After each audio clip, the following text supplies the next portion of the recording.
Hello, everybody. This is Fernando for the latest Godzilla movie news podcast. Well, I haven't done one of these in a while, mainly because of personal reasons when it comes to the sequel that just came out for Godzilla King of the Monsters. And I've mentioned that in the past, I've alluded to it, and I posted a very, very detailed podcast there on my Patreon channel. But this bit of news here, I finally just had to talk about this.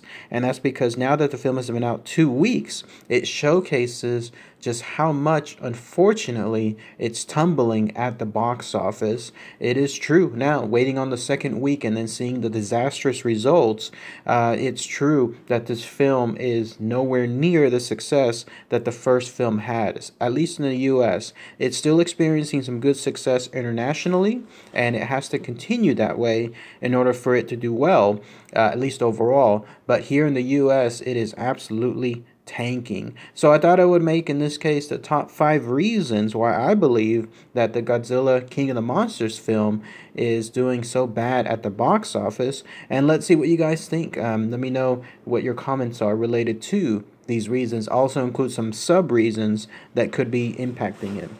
So for starters, let's talk about the box office. So now that the film has been out for 2 weeks, it's given a much more clear indication of where it stands. So the first week it did pretty well in the US, around $50 million, which was actually about half of what the first film made, and that was 5 years ago. So that was a good indication essentially of how the rest of the box office was going to fare. But it was still number one for the week, and so it kind of like went into the number one status that it was expected, but it was hopeful that it was going to be more. The second week, though, that's the deciding factor. That's truly what impacts a film, because normally when it comes to box office, the second week and then going on to the third week repeat itself, and then doing the fourth week and so forth. So if it stays good for the second week, then chances are the rest of the weeks it'll stay good. If it goes bad, then yes, it'll experience that same bad news afterward. And unfortunately it did. It had bad news, so it could be considered the rest of the weeks will be the same. It tumbled nearly 70% at the box office here in the US. It went from about 50 million down to 15 million, and that's it. Like 15 million is nothing when it comes to a second week in the US. So now it's barely made almost 80 million, and to give you an idea, the first weekend of Godzilla, the 2014 film, it made almost 95 million the first weekend.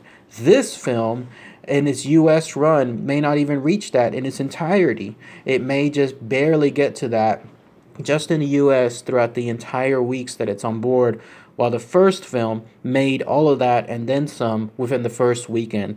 Crazy. It goes to show you the two levels of box office differences this go around.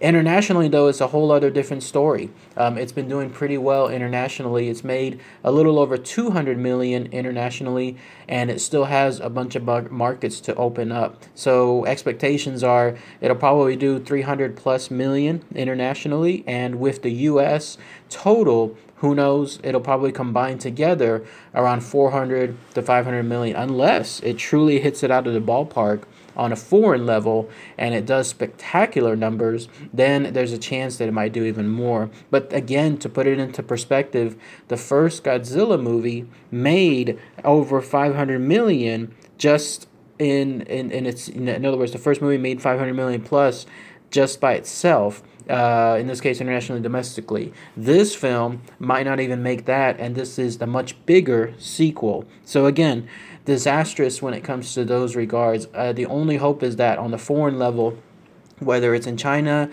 or Japan or India or anywhere else, that it's just continuing to do very well week in, week out. I think it'll do well, but it's not going to be the push that's needed for it. Now, as far as the reasons why this is coming up so short, especially when compared to the first film, these are the 5 reasons that I was mentioning earlier. Number one, and all of these actually are chronicled in a good number of articles that I've been reading and following throughout the past couple of weeks.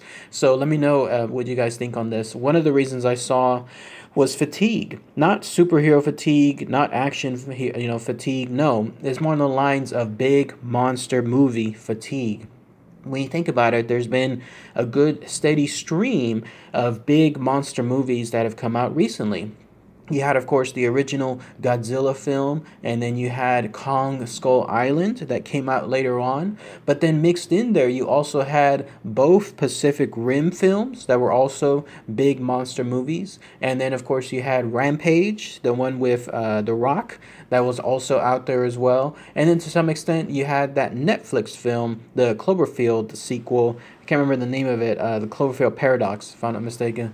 And that one somewhat was a monster film, like a big monster film. But otherwise, all these films have come out one after the other, and it seems like there's just this fatigue that is happening with those films. Having them come out once is special, like the Godzilla 2014 film, and then having its subsequent, big brother, in this case, King Kong, come out, that was also really nice too.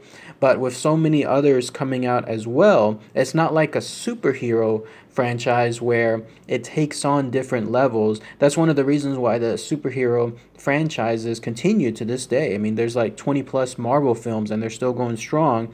It's because even though they're all considered superhero films, they all fall under different genres. Like one could be considered more action, the other one more political thriller, another one more western, another one more sci-fi, stuff like that. It falls under different categories. But with these films, with the big monster films, you pretty much only fall under one category: big action monster films, the ones that where there's two monsters fighting against each other. And so the fatigue wears in much quicker than somewhere else. And so when I was rehearing that stuff, it made me realize that, yeah, that could come into play. You see one big monster movie, you're kind of like not really interested in seeing others unless you and I, like myself and you other Godzilla fans, are into it. But general audiences, probably not so. And then another reason, this is my own reason, number two, is it was too long of a span, in this case, from the previous film. I mentioned this whenever the first film came out, and due to its success, there was an immediate announcement for a sequel. I was excited for it, and then when I heard the news that it was going to be 5 years later, I was thinking to myself, 5 years? Half a decade? That's way too long. Like, that is like a lifetime in the movie franchise these days. 5 years, that's enough time for someone to grow out of a franchise, if anything. But they decided to stick to it, and I think that came into play. The same people that liked the original Godzilla film may not have been on board for this film, and it certainly didn't seem to attract new people into the franchise either. To give another perfect example, there was the Star Trek film that came out, Star Trek Beyond, and it came out a couple of years more later than usual than the other one, Star Trek Into Darkness, and people were just getting tired of Star Trek at that point, and I think that's why it didn't do so well in the box office. You gotta hit these fast when it comes to these films, these sequels, in other words. They have to be one after the other. The usual time is 2 years. That's the average time when it comes to having a sequel come out. Maybe 3, but that's pushing it. But anything beyond that, and you risk too much time elapsing on it. By the way, another thing involving fatigue that I wanted to tie in as another example, the Star Wars films. The Star Wars, obviously, like The Force Awakens, did really, really well. But all those other mini films that came out, all of a sudden, like Rogue One, and then the sequel, The Fallen Jedi, and then Solo, and then all the other TV shows that are being planned, all that is just keeps adding to the fatigue. So there's another example there of why the Star Wars films are going on a brief pause after the next movie comes out. Now, number 3, when it comes to the reasons why I believe it's tumbling at the box office, is it only appealed to a smaller audience this time. I was looking at some of the schematics, the demographics of the audiences, the ones that were leaving this film, and this is all fascinating stuff. It was an article that I found there on somewhere in Forbes, if I'm not mistaken, and it shows that the average theater for this film, for Godzilla King of the Monsters, it was male oriented, ages 25 and up, made up about 60% of the audience. That's huge. You needed something when it comes to this film to be a younger age and to be more central when it comes to male and female audiences. Because if you're skewing too much to one end, then that audience is only going to see that film and not the other ones. That's also why the superhero films are doing so well, is because they tend to be more skewed evenly when it comes to the male and female audiences, as opposed to this one, which was skewing more towards the male side. Plus, it didn't bring the youngsters in. That was the hope. Whenever you bring the youngsters in, you bring the parents. So in this case, the children didn't seem to come in, or the preteens or the teens didn't come in as well, and they bring all their buddies, all their friends over as well. So in other words, this was skewing towards a smaller audience, and that's number 3 why it was not doing so well at the box office. Number 4 is something that is subjective, but it's still out there, and it's the idea that maybe it's just not a very good film. Obviously the Rotten Tomato scores from the critics are not doing any wonders to the Godzilla King of the Monsters film. Last I checked, it was horrible. It was like less than 40%, something like that.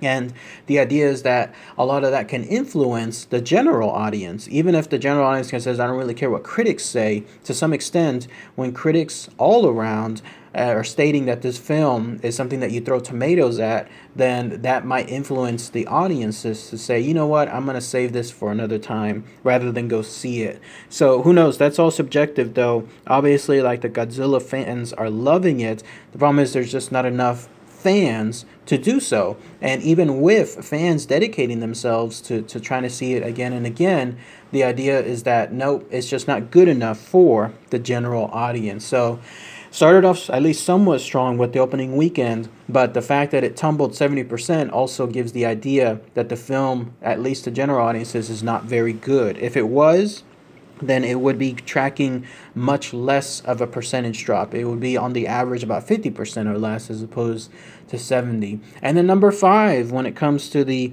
bad box office news, it has to also tie in with number 4. If audiences are not thinking the film was too good, it might be because of this: too much action. Too much action, not enough storyline, which is ironic because it's a twist from the previous Godzilla 2014 film. What was the number 1 complaint on that film? Not enough action, too much character stuff, too much storyline. And so they clearly took that into place when it came to the filmmakers, and they decided to turn it around. The problem, though, is it skewed too much to the other end. That's the number 1 complaint. People are stating that after they see endless scenes of destruction, at some point you just get nullified by it. You just become numb to it. And then when it does cut to the humans, you don't really care about their storyline and that it hasn't been done too well. Now, admittedly, I haven't seen the film just yet. I am seeing it in a very short while, so I'm going to be able to give my own review for it, but I'll let you know if that is true. If there's too much action, not enough storyline, and that's why people are not going on a repeat basis. That's also another big factor, and why superhero films do so well. They get it right. They mix in the good number of action scenes with a good number of storyline scenes, and that way it keeps people coming back and then seeing the film thereafter. So what do you guys think? Top 5 reasons in this case. Number 1, again, being fatigue. Number 2, too long of a span between the sequels. Number 3, audiences, what it appealed to was too small, too niche.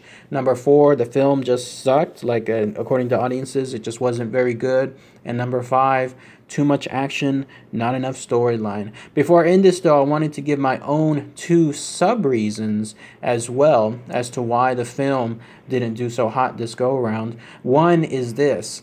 I just felt, and this is me just, putting my hand out there, putting the feelers out, that this film just didn't have that oomph, that specific drive that drove people in demand to say, you know what, I gotta see this film in theaters. It's one of those, absolutely, we're gonna make plans this weekend, gonna go see it, gonna take my buddy, that kind of stuff. This film just didn't have it. It started off strong with that wonderful trailer from last summer, but somewhere along the way, that specific energy just died down. It's kind of hard to pinpoint pinpoint why. Any of those 5 reasons I was mentioning earlier can be tied to it, but this was just a film that it seems like people are just making up in their minds that they're not going to see it in theaters, but they're going to see it on Netflix, or they're going to see it on Hulu, or they're going to see it somewhere else rather than catching it in theaters. It's a strange phenomenon, but it does happen. There's more life sometimes in these films after it's left the theaters than in the theaters itself. And that's because people are saving that money, the effort, the time, rather than go seeing it there to go seeing it in, let's say, their comfort of their home. So that's just a sub reason, number one. Number two sub reason is this: too much competition for the same type of audiences. And what I mean is this: Aladdin came out just the other week. Avengers is somewhat still going strong. You have that Dark Phoenix film that came out as well. And now you have the upcoming Men in Black film too. All of these kind of appeal in the same way to the Godzilla movie. Not 100% specific as far as the franchise for the Godzilla film, but still it's pretty close. And so people only have so much money to spend, and so I'm thinking that they drove some of the potential audience away. But too much competition at the same time, which is not really Godzilla's fault in terms of the film, but it's just another factor. So but what do you guys think? Let me know what your comments are. Post them below. Any other reasons you might think of as to why this film ain't doing so hot when it comes to the box office. I'll keep track of it later on, probably especially after I give my review.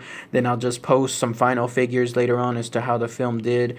Fingers crossed there is going to be something involving the good news with the foreign box office. But right now it's so bad that, get this, Warner Brothers is thinking, and these are various articles that I found online, major articles too, not like stuff that just people are talking about in a comment board, but Warner Brothers is thinking of pushing back later on in the year the Godzilla vs. Kong film. So next year is supposed to come out, I believe, in March. Now the idea is that it's going to be pushed back later because they want to fix it. Something is happening with the franchise, and they want to make sure that the last movie, in this case of the Monsterverse, has all the audience it needs. So we shall see. I will keep you up to date on that regard too. But that's how serious this matter is now when it comes to the box office. The higher ups are absolutely wanting to make sure that the final film gets as much money as it can. So they're going to fix things, and we shall see how that happens. All right, everybody. Thanks again as always. Take care.